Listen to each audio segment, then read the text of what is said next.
This is a special bonus episode of Judaism Unbound, Evolving Mammals.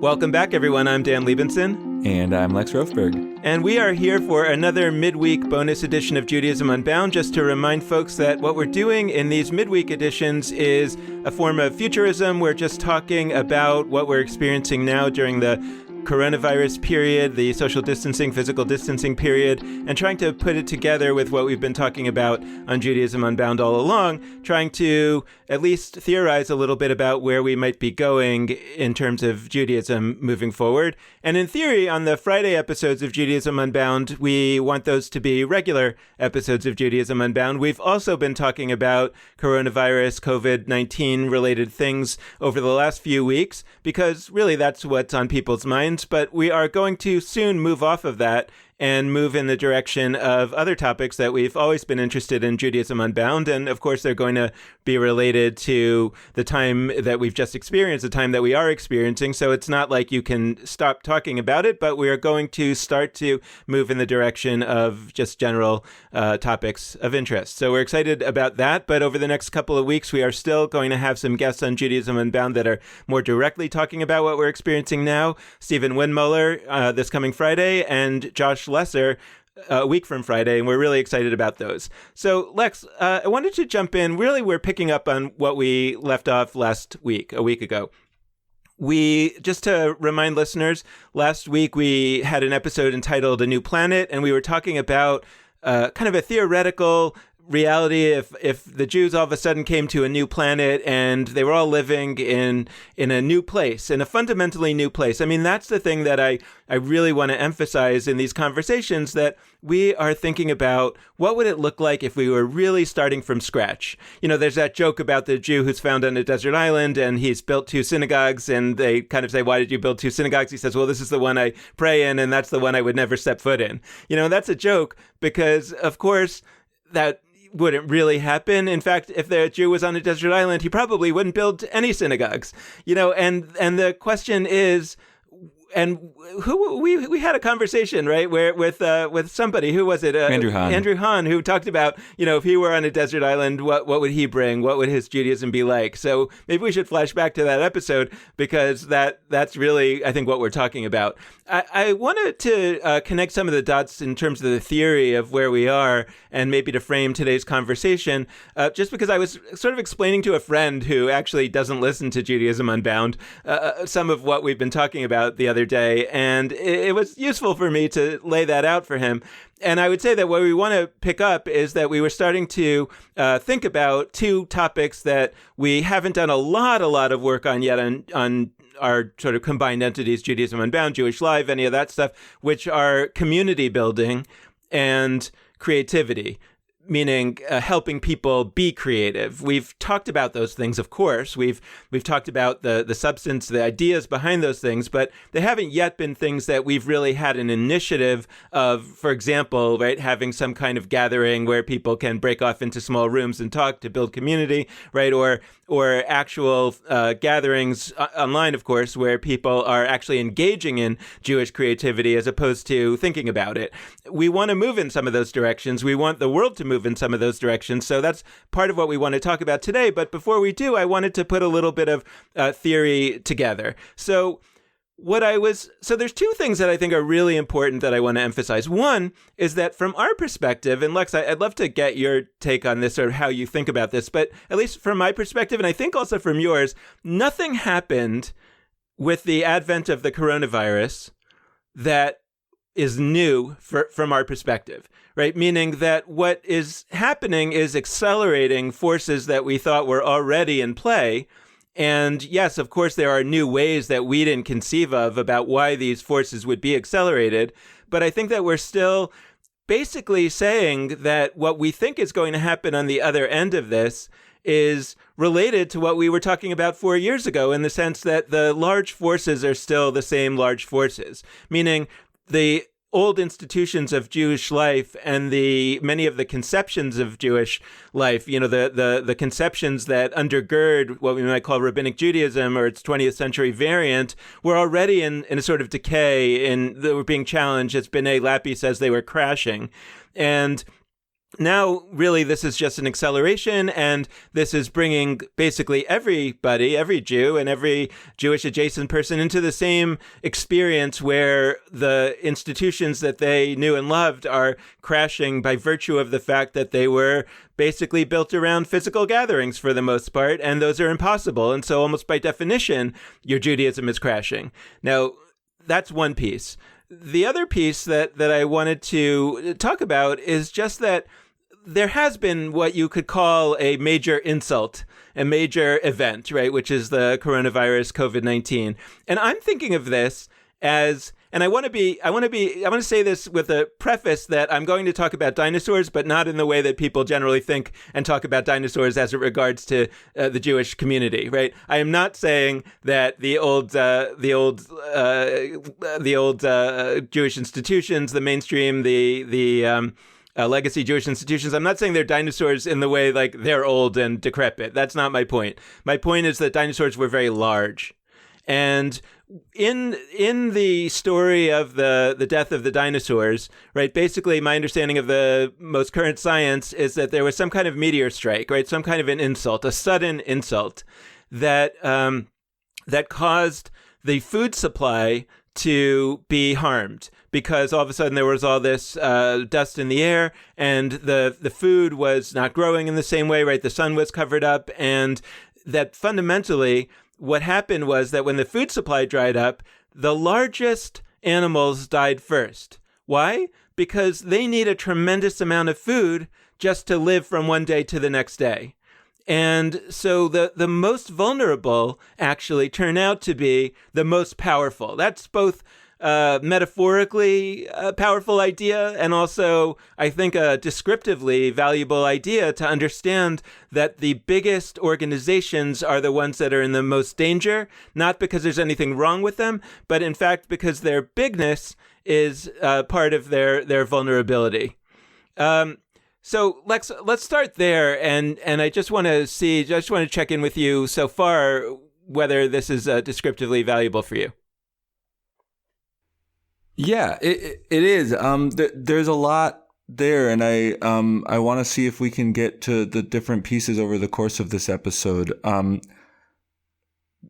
desert island piece, I wanna hone in on for a second, because I think it's similar, and also it's worth bringing up the ways that it's different. So the desert island that we talked about with Andrew Hahn, kind of the whole point of that was the deserted piece. It was that he was alone. Like, the idea was, to what extent, if you were doing Jewish by yourself in an area that nobody else was in touch with you, what would it look like?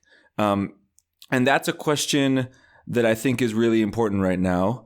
And it's one that I think, and we talked about this within the last few weeks, I think it's one that we're not asking quite as much as the flip side, which is not a desert island question, at least as I understand it. It's more, or I guess maybe it's like the show Lost, where there's like a whole bunch of people on the desert island, but it's the community question. It's specifically not how do you create Judaism for like one person to observe solo, but rather how do we create an entire ecosystem of Jewish things for people to share with one another.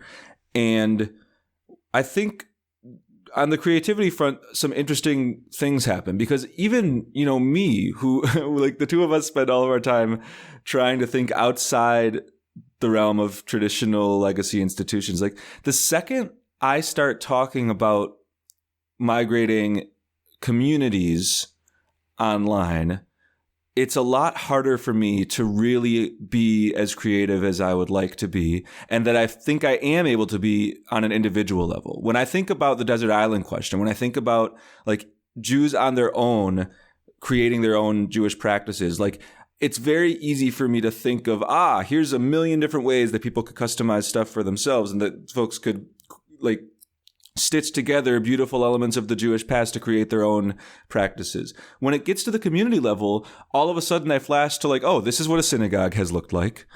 And what version of that do we create? And I think like we've been sort of running against that hurdle together as we have these conversations. And that's why we specifically wanted to like make today, this is going to be the creativity piece that's not just mapping those existing institutions into our current digital ecosystem that we're inhabiting, both by necessity and to some extent by choice, because it's an acceleration of what's happened before. Right. So well, the reason why I wanted to be talking about that dinosaur metaphor is specifically for this reason, which is to say that when the dinosaurs die because they need a lot of food, what's left are two kinds of animals. There's the medium-sized animals, which may be able to make it through that period of the food restriction, right? The period after the meteor hits. And then there's the small animals.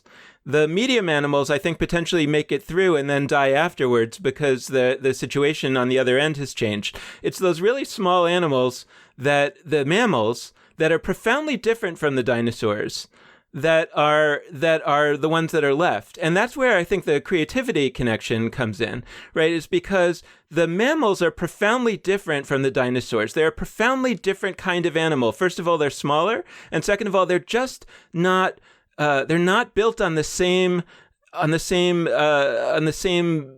structure at all. And so the question then becomes, once you start thinking about the evolution of the mammals, right, and in past periods of Jewish history, right, those mammals may have been the rabbis who are profoundly different from the priests, for example, then it becomes very questionable whether the things that the priests did are relevant at all. So let me give you an example of something that's coming up relatively soon, but not so soon, and that bears a lot of talking about, which is the high holidays. So I think it's tempting for people to think about the high holidays, even if they're admitting that the high holidays are not going to happen in synagogues and in person. I think what's tempting for people is to think about the high holidays on the structure of what the high holidays were back in the age of synagogues. Okay, so we can't have in-person services, so what can we have online that's like services? But that's not the way that rabbinic Judaism responded to the destruction of the Second Temple. But historically, maybe we don't really know what happened in the early years. But in retrospect, right, they said the high holidays, just talking about the high holidays, they became profoundly different in the rabbinic age than they were in the Temple age. They didn't say, what can we do that's kind of like a sacrifice? They said, we're going to do something completely different. So that's where I think that I'm trying to reorient us to think not like those medium-sized dinosaurs, but to think like the mammals, and to say, what would it look like if the high holidays, if we started from scratch on the high holidays, right? And we said, what is the point of the high holidays? By the way, I'm not even convinced that the point of the high holidays is atonement, because in the rabbinic era, the point of the high holidays was atonement, but in the temple era, the point of the high holidays was communal atonement, not individual atonement. So it may be that the very purpose of the high holidays changes, certainly the observance of it changes, and I want to try to think about that from the perspective of the mammal and not from the perspective of the dinosaur. The high holidays are a good case because it's very, very abundantly clear. I mean, this is usually true, but it's certainly the case that what we think of as the high holidays today is like astronomically different from what it was a few hundred years ago. I mean, the extent to which synagogues are what come to mind when we think of the high holidays is relatively new, for example. But certainly beyond that, it's super different from, I mean, the names of the high holidays are not the same as in the Torah. Like the phrase Rosh Hashanah doesn't exist in the Torah. That's not there. Like the idea that to do what you just did, you're not convinced that it's atonement. Like I think a lot of people would take as a given that one of the core elements of the high holidays is that it's the new year. Not clear that it's the new year in the Torah. It says specifically it's not the new year. It's the seventh month. Right. Which still, by the way, the seventh month is the halfway point. It's not nothing. It's the first day of the seventh month is still a notable moment in a 12-month year. But let's throw it all up in the air and see what lands. I mean, and by the way, to go back to what you said about how this is accelerating existing processes, we've already argued that the high holidays especially need a huge, I mean, beyond a makeover, a real revisiting, because like if there's just so much that nobody even pretends to really be engaged by in a lot of high holiday services. So like if we flip it and asked what like for people planning high holiday somethings, if I were to, and I'm one of these people, like if I were to start from the place of what do I want this to, like what pieces of essence of the high holidays do I want to come through? What do I want folks to experience in Rosh Hashanah through Yom Kippur, as opposed to, okay, this is the Siddur we've used, the prayer book we've used. Here's all the stuff we've had in there. What pieces are we going to cut? Like those two processes are super different. And I think they get at the mammals question, the mammals point that you're making. Like if you think that the dinosaurs just need to be a little smaller, and as opposed to entire new organisms need to arise, then that's when you look at the prayer book and say, there's these 75 things that we say, you know, these Hebrew chants and prayers, these English readings, these et cetera, et cetera. We're going to cut 25% because we know people can't pay attention for as long on Zoom.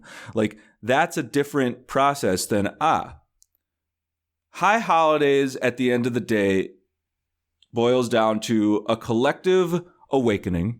So for me, this is my process. I'm not like, this is an example, not necessarily correct for everyone. If I were to do this, I would say, so this boils down to a collective awakening. Shofar. That's a good thing for collective awakening. I think that we should have shofar happen in some form. I'm not particularly wedded to particular forms, but there should be some kind of collective awakening. Shofar does that. I do think that that atonement, maybe not as the core thing, but I think that there is a thread of atonement that I would like people to experience. I'm with you on the collectivity part of it, that I don't want people only to be like, I messed up in this way, I messed up in this way, but rather a collective. And I think that for me, like the ritual of Tashlich does that. Now we're not going to go to a river. That's traditionally what people do with Tashlich, is they go to a river and throw bread in or throw some kind of ritual item in to cast away sins. Like we're not going to do that in the same way. So my question then becomes, what is a digital tashlich? And then I like the Torah readings and the Haftorah readings, and I find them thought provoking. To me, if I were to like those, that's it. That's like that's like the stuff I think is best about the high holidays. If I were to have my dream service, or set of services, it would be honing in on those things. And like, would we do Avinu Malkeinu a bunch of times? The Our Father, Our King prayer that pops up? Like, I don't know. I don't know if Avinu Malkeinu, even in the synagogue or anywhere, is all that engaging. I don't know that it really aligns in the English with people's visions of what their theology is. I don't know that it's like people know it. They like have associations with the melodies that are sung for it. But like, I'm not convinced that needs to stay. And I think that if we were starting from that process of we're going to thin out and we're going to choose like the most essential prayers, like Avinu Malkeinu would make the cut. Like it's a big. I want to right? challenge like, you to think about this in a different way, though. I want to challenge you to the things you just listed a bunch of things that you would keep. I want you to think about what the high holidays would be like, how you could imagine creating something with none of those. Where those things right. are all banned. The things that you just said you like. The things that okay, right, the meaning. Yeah, I'd love to know how you go about thinking about that. Okay. I mean, so I would still have a similar process where I would distill to what I want, to some general emotional valences of this time period. And then I would seek to have those emotional valences like be expressed to a community of people. So collective awakening would be one of them. Awakening to what? I want people to walk out of whatever experience they're in and feel, oh my gosh, I have just been called to action to better our world. Like I'm just talking about like the oh my gosh, something just like struck me. It's like literally waking up. Like I was asleep and now I'm awake. That is something I would like people to feel, and what I seek to feel with these days. being and associated with that is being better both as an individual and in our collectives. So finding ways to do our part to make our society more whole. Now, I think I think part of what you're getting at is like, I'm not full, like, I'm even thinking about the dinosaurs mammals metaphor. Like, a lot of dinosaurs have 4 legs and mammals also have 4 legs. Right. I'm not convinced that what you're saying about how like none of them. No, I'm not saying that none of them can be. Yeah. I'm challenging us to think as if none of them can be. Right? Meaning, and then we can come back around on the other side and say, but what if maybe there are legs, so we can still walk somewhere, right? That a mammal can walk somewhere and a dinosaur can walk somewhere. So if walking somewhere was part of the old tradition, like, then we can still do that. The question on the other end of the design, the sort of creativity process is, do we still want to, or have we now discovered something even better? Right? So like what I want to say about the shift to rabbinic Judaism from Second Temple Judaism is that there could have been sacrifices involved in rabbinic Judaism. There was nothing stopping sacrifices. They had a belief that that's a late belief in Judaism, that the sacrifices could only be legitimately made in the temple in Jerusalem. That was a relatively recent development, and by the time of rabbinic Judaism, it wasn't so recent anymore, but it was a late First Temple development, and they could have said, hey, that was the Second Temple period, but in the First Temple we brought sacrifices everywhere, and so now again we're going to bring sacrifices to everywhere. It's actually the old time religion. We're actually going back to it. They could have done that. That was to me, that's the 4 legs analogy. Like, yeah, they could have, but they didn't. And so I want to suggest that, like, before we try to talk about what we can retain, that we should talk about, let's imagine that we couldn't retain anything, and let's see what we would come up with. Right. And I think I'm with you. I want to do that. I also think that we should know as we do it that it's never actually completely new. Like we should know that. And like what I would say is they made 3, they ditched all the sacrifices. They didn't have to. You're totally right. Like, that's clear. And then they made 3 things that had the names in Hebrew of sacrifices, and they were prayer services. Like, that's what they did. And so that's part of why my initial instinct was to look at shofar. Like, it doesn't need to be a ram's horn that is particularly used. It doesn't need to be the 4 sounds that are associated with shofar. I do think that in some form or another, there's often a mapping that happens where you take something and you pretend it's the same. I mean, that's kind of what, like, I think it's important. That's why I'm like emphasizing this. I'm not trying to like fight against you. It's like you play a game of make-believe where you do something new, but you pretend it's a continuation of the old. And I think that's what could be necessary with high holidays. And I think that we could, like, so the things that we could do that are entirely new, I think there's all sorts of specifically digital and other individualized things that don't need to be digital, that could just be communicated digitally for people to then do in their own places. I think that there's many methods of getting at sort of collective awakening, bettering the world and ourselves. I think that for me, arguing for something similar to Tashlich is more along the lines of, I was actually just reading an article, I think it was thetorah.com, that gave it gave like a catalog of like a dozen different scapegoat kind rituals all around the ancient Near East that were not that like predate the one we think is sort of the original scapegoat ritual. Like, to me, I'm talking about a broad idea of putting our sins onto some kind of physical object, whether it's bread, whether it's a scapegoat, whether it's anything. I think that some version of that is useful and transcends the specifics of like the way a holiday has been manifesting in one era or another. That's what I would want us to do. Except the one thing to note is that the vast majority of American Jews today have no idea what Tashlich is. Now, we might want to say, oh, great, we want to actually bring it back. So I wouldn't start with the assumption that tashlich is something that we're retaining. I would actually almost start with the thinking that tashlich is actually something, like you were saying earlier, something old new that we're restoring. Yes, some people have been practicing it, but very few. In terms of the people that we're talking about, right? There's at least two kinds of people. Right, the people who think there are only two kinds of people, and the other kind. No, but there's two kinds of people. There's the people who kind of go to synagogue on the high holidays, and there's the people who don't. The people who don't, the question to me is, well, why weren't they? What were they trying to get out of it? Maybe nothing, but maybe there's be something that would be of interest to them that was never conceivable before, because everybody was always working on the assumption that whatever we do, it has to kind of be anchored on the synagogue service idea that takes place in the building, so we could have some nice add-ons or something. And somehow that wasn't generally working. It wasn't getting those people to come. So one question is like, is there something that could happen now that would be both relevant and interesting to all of those folks? And then there's the people who do come to synagogue, right, on the high holidays, of which there are two subsets, I think. One group are people that are like, actually religious in a deep way, and actually think that some kind of deep atonement is going on there. And the other group, which is the much larger group, that has some vestigial sense of obligation. It's not totally clear to them or to anyone.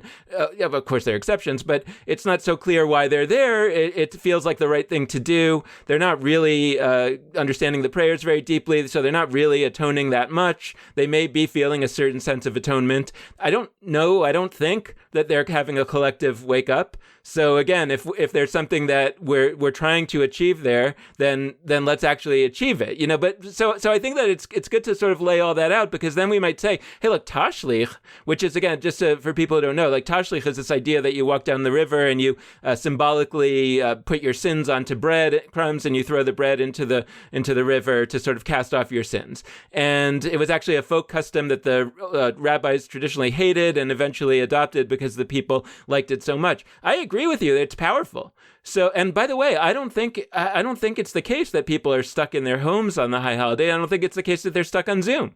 I think it could easily be the case that when we rethink the high holidays, that we imagine it as a form of non-collective individual going off into nature, and maybe you do find a source of running water. Maybe it doesn't have to be water. Maybe it can be some other way. Maybe you attach it to a tree or something. You put it under, you dig a hole and you put your sins underground, or whatever that might be. There's all kinds of ways to imagine doing something that I think could be very powerful for people. And so I wonder, for example, what would it look like? This is just an example. I'm not advocating for this, because I'm really mostly building off of what I'm hearing you talking about and what I'm hearing you say works for you. And I'm saying, like, well, if the Second Temple practice of the high holidays was really about communal atonement, and the rabbinic version of the high holidays was about individual atonement in a collective setting, what if the third version of the high holidays is about individual atonement in a individual setting, and we elevate the idea of what's called hitbodedut, the idea of being alone with yourself? And yes, of course, people will say, well, but we're alone all the time in this coronavirus period. We don't want that. Well, two things. Number one, first of all, that's only going to last for a certain period of time. Maybe after that, we're actually going to be so tired of being with people, we're going to actually think fond feelings back to the coronavirus times, and the high holidays will be our annual time to reenact the coronavirus period and to have this time alone where we can really be alone with our thoughts. I mean, maybe, but it just feels like if we can sort of take some of those ideas further, and then I always like when I learned from a really amazing professional design thinking group leader. He said, when you're doing brainstorming, the early round should be where you think about things that are what he called the 3 I's: illegal, immoral, and impractical. And you come up with all kinds of crazy ideas, and then the later rounds, you pull them back into the realm of legal, moral, and practical, and then you have something that's just on the edge of possible, right? Whereas if you go kind of based on where we currently are, then you end up with something that's not that far away from where we've been. So that's kind of where I'd like to spend some time, just almost demonstrating what it looks like if we go, into that really crazy zone and then try to sort of pull it back. I'm really interested in what you said about the stages. So the collective atonement in the temple times being a clear cut agenda item, and then the individual atonement in a collective setting, and then I'm really interested in that, and I'm feeling both directions, which I like, because that's what happens at the beginning of a discernment process, is you feel tugged in both. I like. So first off, here's what the biggest thing I want to emphasize. This isn't only digital. Even if we're not in a synagogue, it's so easy to pretend that the possibilities are synagogue or digital. And I actually think it benefits institutions to talk about the alternative to them as nothingness or only digital. What you said is so important. We still have access to outside.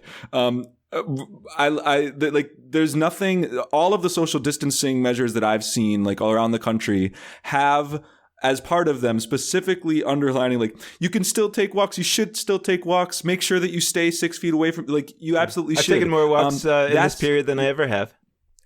Yeah, and the street adjoining my own has been closed to traffic. A bunch of streets in Providence have been closed to traffic so that they only are meant to be walking, so that you can have more people without them being close touching together on the sidewalks, they can spread out more.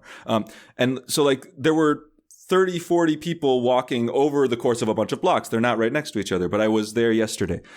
So that's a really good point. What if whatever we're doing this year, we don't conceive of as, we can't do the in-person, quote unquote, we have to do the digital. What if we instead thought of it as, a lot of what we are going to do is going to be digital. We're going to maybe be in a space to have a sense of collective, of community, etc. But what if the mission was what if you had, as part of the service, okay, we're going to leave. Everybody's going to go and walk to the nearest tree. I mean, you said go in nature. You're going to find a tree and you're going to do a kind of tashlich thing at the tree. And then afterwards, we're going to come back and maybe have a discussion. I don't know, do something with it. I'd like us to consider things like that, because in the conversations I'm seeing, it's much more, okay, we have to flip a switch. We were in this place. Now we're in this place. This place now being Zoom, video chat, etc. And we're not only in that place. And I think on the creativity front, to get to that other key theme of this episode, we restrict ourselves if we think we are only located in one place. And by the way, this could be a teaching for afterwards. There's no reason we have to stay in the synagogue or in the whatever building for the 3 hours or whatever duration we have for our service. We could easily do this same thing and have in the middle a mandated break where we all have a meditative hippo to do, individualized experience. And that could be a new way of doing this. And honestly, that would refresh the heck out of me. I don't think anybody, even people who advocate for specific parts of the existing liturgy, I don't know that there's that many people who are yes, the key is you have to have 3 hours of time where you are doing I don't think anybody really feels that. So you could easily adopt these even afterwards to have moments of solitude, moments of individuality that, for me, I do want positioned for the sake of a collective betterment of the world. That's the resistance I felt, to go back to the tug both directions. But I know you're not really saying that it's this individual thing is only for you. So that I think I'm into it. I don't know what I'm saying, right? Meaning that I want to, the way that I'm thinking, and we've been working. I mean, I guess what I want to say in the big picture is that before coronavirus, and I don't know that we've talked about this exactly on the podcast. I'm not sure. I don't remember anymore. But we were in the process of launching a new project, which we had received a grant for and had already done a few prototypes. And it was a way of introducing a process that I think of as, analogous to the 7 Habits of Highly Effective People or Marie Kondo or whatever, that it's a step-by-step process that somebody could could learn. And it would be a step-by-step process of reimagining Jewish practices one at a time. And it was inspired before, but it was sort of re-inspired by Tiffany Schlein's Text Shabbat, by what Kristen Edico-Posner was doing, and all kinds of other people that are out there doing really interesting one-off experiments on a piece of Judaism. And we wanted to develop this process in a really concrete way, and then kind of introduce it to people and lead people in all kinds of ways in learning, internalizing this process and applying it to various Jewish practices so that they would eventually feel so confident about it that they could just do it all the time on their own without us. I want to go back to that. I want to figure out how to go back to that in the coming weeks in an online forum. So last time we asked people to raise their hand if they were interested in being captains of 10s, captains of 50s. A few people already did. We'd love to hear from you more. We aren't yet sure exactly when and what to do with that, but we will. That's in terms of our community building initiatives. And in terms of our creativity initiatives, I'd love people to identify themselves if they're really interested in being, let's say, on a vanguard of doing some creative thinking about Jewish practices for the coronavirus period and beyond, and to try to help us get that stuff going in a big way, initially online, and maybe after this is over, back again in person.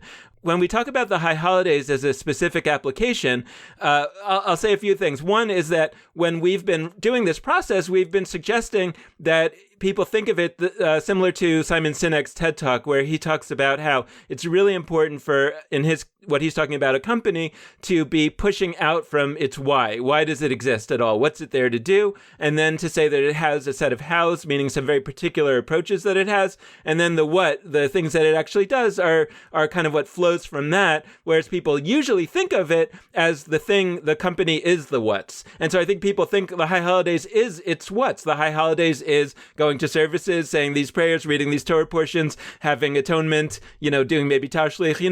That's the way that people tend to describe the high holidays, as opposed to saying the purpose of the high holidays is X. And I think that we have to even ask ourselves whether, not in the post-coronavirus time, I really don't believe that the coronavirus is the cause of the change. I think the coronavirus is the accelerant of the change that happened, like we said 4 years ago on the beginning of the Judaism Unbound podcast. We placed it at the Enlightenment and the Emancipation. I still believe that was 200 years ago or so. I still believe that's where these forces are coming from.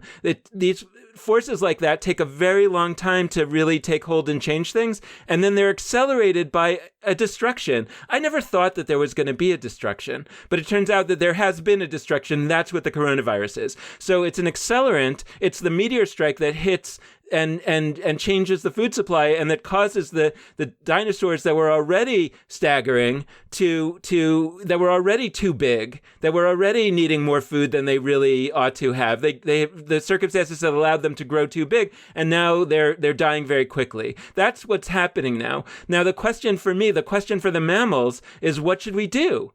And I think that the first place to start is to say, why are we even doing this? And by the way, I've been having a little bit of I don't know about you, I've been having a little bit of existential angst that is about sort of what we do here, which is that we talk about Judaism all the time.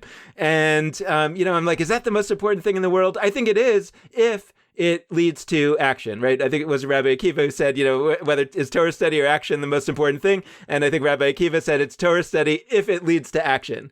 And so, what I'm saying is that I think that what we need to think about is a purpose for the high holidays that actually leads to action. Like you said, I love the idea that you said that it's about waking up.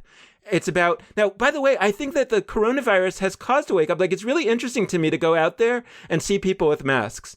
I'm really happy to see that, because it feels like people are stepping up, because the mask is not for you. The mask is to help people not be exposed to you. So it reveals a level of social responsibility that I am surprised to see happening at that level. Now, maybe people mistakenly think it's helping them, and that's why they're doing it. I don't know. But I want to think the best of people that it actually represents some degree of greater social responsibility. So in some ways, my question about the high holidays this year is whether there's a way to ride the wave of some waking up that's already happened, and to say, what would it look like if we woke up even more? And maybe it's more about action. So maybe I wonder if we could imagine a high holidays where the practice is very individual, right? The practice is hitbodedut, aloneness in nature, but the purpose is collective responsibility, right? Collective waking up and taking of responsibility. What would that look like exactly? What would happen? Like, I'm imagining rabbis or whoever, us, creating an audio book, almost like an audio experience, a podcast where is meant to listen to as you go off on your own into nature and do your thing individually, and there's no collective, there's no, but maybe we come together on Zoom at the very, very end of the day and something happens, right? And somehow maybe that's where the wake up is, and then we're charged to go out there and change the world. I don't know, something like that. Like that's where I'd want to start and say, well, what would that look like? Yeah, I'm flashing back to a couple things. One, and I know we're closing, but I'm flashing to before Passover. We had some conversations that led us, and specifically with Brian Field of Judaism Your Way.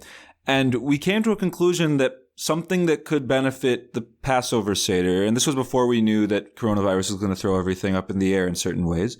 Not that the changes weren't already impressive, but like Brian Field said that he gives assignments to people for his Passover Seder. Like they have to prepare and they have to, and like, I kind of think that in order to achieve what you're describing with like the actually doing the thing, like we're coming together or not, we're observing this holiday individually or collectively for the sake of starting with why, like we are doing it for a purpose, and if you don't achieve that purpose, I'm gonna say, and this is like stark, I'm gonna say there's like you failed on some level. Like I do think that we would all benefit from a sense of like, oh my gosh, I could mess up. I could do this wrong. Like I could do the high holidays and I could leave them and I could not be changed. And I think we would benefit if we felt the way that, I felt going into a test in middle school or high school. Like there is a chance that I will mess up.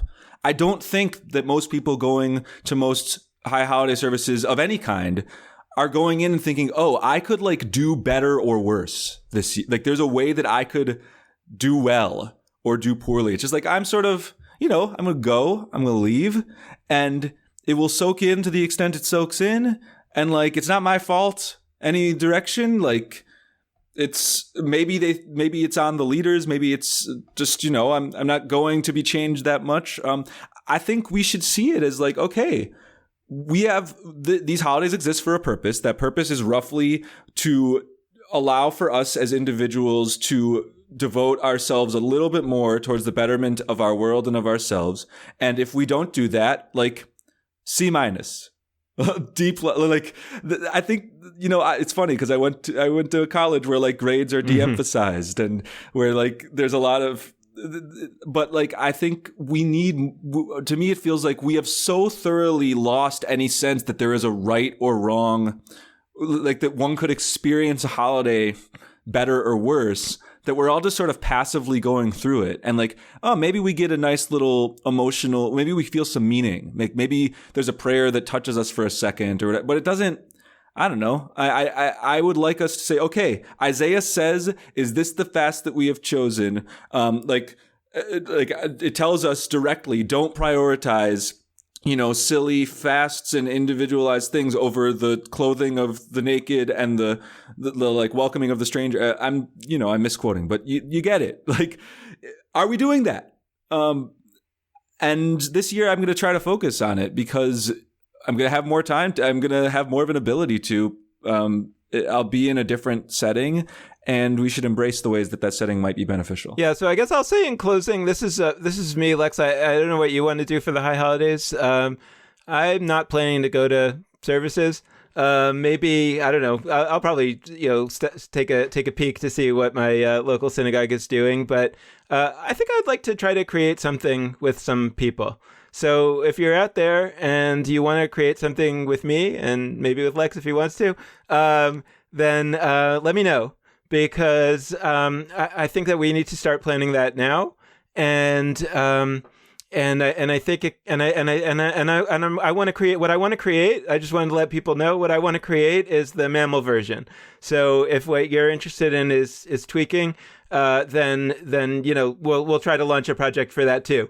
But the project that I'm really interested in is the mammal version. I don't know what that involves exactly. In my mind right now, there's got some amazing music playlists. It involves going out alone into nature, and it involves something at the end of the day with some kind of collective call to action. Mostly that's what I've been gleaning out of Lex over the last hour. So there's probably a lot of other ideas out there, and I'd be really excited to work on that. Yeah, I mean, look, that for me, that's what it is. The whole thing boils down to wake the hell up. But, that's in the Torah, it's called Yom Teruah, day of noise making. Like that, to me, that's what it is. But yeah, I'm with you. And I'll personally, it's interesting. I will be leading a congregation, and actually, I'll be leading a congregation that is physically located in Hot Springs, Arkansas. I will likely not be, we'll see, but I will probably not be physically in Hot Springs, Arkansas. But that's not to say that I can't also participate in that, by the way. I think this year is a unique opportunity to cover multiple bases. And I don't think we should be shy or upset at ourselves if we hop. Like, I think there's this sense that, I'm supposed to go to like one thing and be fully in that service. And I think that it might be that people pop into your mammal version for a little bit and feel the need for their local congregation that's migrated online for a bit, like whatever. But we're going to close out and we're going to keep this conversation going. I think there's a lot there to continue thinking about over the next few months. But just to close out the episode, we really, really do love hearing from you always. That was true before the coronavirus. And just like all of these accelerating changes, it has become more true now that we appreciate hearing from you. And you can do that in all of the following ways. You can contact us in all the following ways. First, there are our Facebook pages, Jewish Live, one word, Jewish Live, all one word, or Judaism Unbound. Second, there are our websites, jewishlive.org or judaismunbound.com. Third, there's our Judaism Unbound Twitter handle. And last but not least, there are our emails, dan@judaismunbound.com or lex@judaismunbound.com. The last request we like to make is that we really do appreciate any amount of financial donation that you're able to send our way. And you can do that via jewishlive.org/donate or judaismunbound.com/donate. So thank you for listening to this midweek episode. Whether you watched it live and saw us, hey everybody, or you listened afterwards, and stay tuned for what's coming in the near future. So with that, this has been Judaism Unbound.